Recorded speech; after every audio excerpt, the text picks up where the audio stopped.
لو أنزلنا هذا القرآن لجبل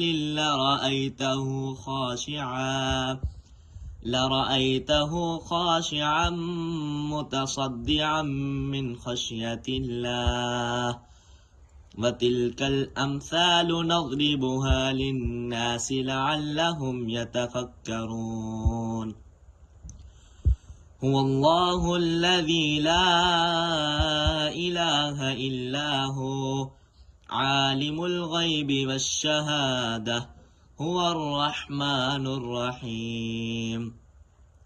هو الله الذي لا إله إلا هو الملك القدوس السلام المؤمن المهيمن العزيز الجبار المتكبر سبحان الله عما يشركون. هو الله الخالق البارئ المصور له الأسماء الحسنى يسبح له ما في السماوات والأرض وهو العزيز الحكيم.